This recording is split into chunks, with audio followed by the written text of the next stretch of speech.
इथं आपल्या समोर आहेत ते अजित पवार. अजित दादा पवार नाहीत, अजित पवार. तर त्यांनी पेरूला संपूर्ण पोषण वापरले. आज त्यांचा दुसऱ्या बहाराचा पेरूचा बाग आहे.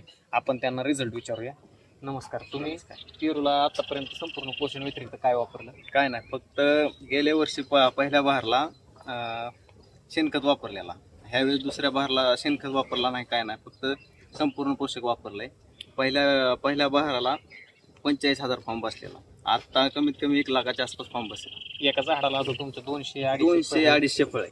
बरं. आणि ह्याला काय दुसरं तुम्ही मायक्रोन्यूट्रिएंट काही नाही, काय किंवा ह्युमिक ऍसिड किंवा काय मुली चालू कराय? बाकी काही सुद्धा वापरलं नाही. संपूर्ण पोषण संपूर्ण पोषक 15 दिवसाला वापरले. 15 दिवसाला 1 कॅन 20 लिटरचं. किती रोप आहेत आपली? टोटल 800 रुपये. 800 रोप आहेत. आणि तुम्हाला काय वेगळं वाटतं आता ही म्हणजे झाडाची वाढ, फुटवा आणि सेटिंग भयानक आहे. पहिल्या बहारला एवढी सेटिंगच नव्हतं. दुप्पट टिप्पट सेटिंग झाली. कुठं तुमची झाडं अशी निमॅटोडनी वगैरे नाही, कुठं ट्रेस मध्ये एक झाड गेलेलं. एक बी ट्रेस मध्ये नाही. चांगलं, तुम्ही समाधानी? हो. बाकीच्या पेरू बागायतदारांनी वापरावं का नाही? अवश्य वापरावं. नक्की.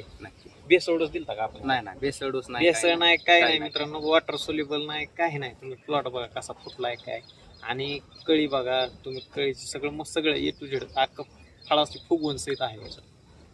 धन्यवाद.